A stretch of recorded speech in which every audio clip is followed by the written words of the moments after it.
2001: A Space Odyssey by Stanley Kubrick was brilliantly told using minimal sound while still getting across the message of evolution.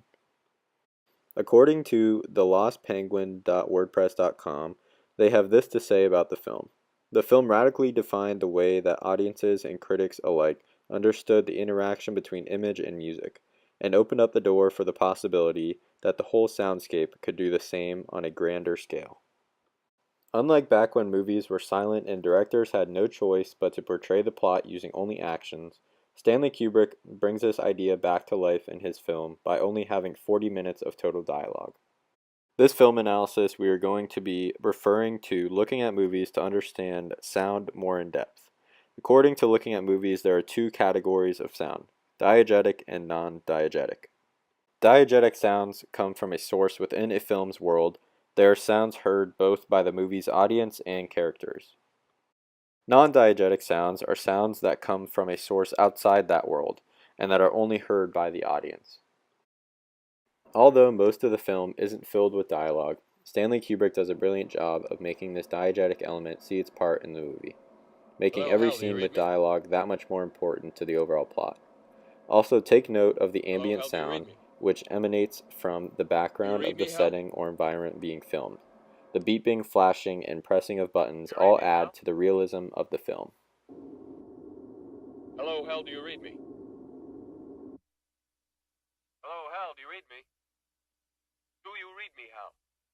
Affirmative, Dave. I read you.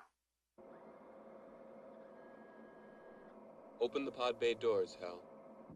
One of the most obvious non-diegetic elements is the soundtrack, a recording of the musical accompaniment to a movie.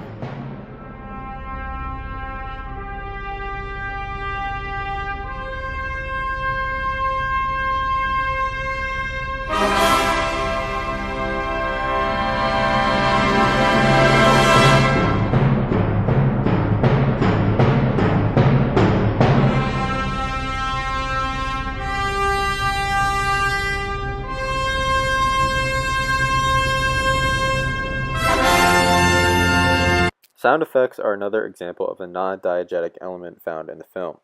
Sound effects are a sound artificially made for the soundtrack that has a definitive role in the story, and can be heard in the beginning of the movie when the hominids are going ballistic.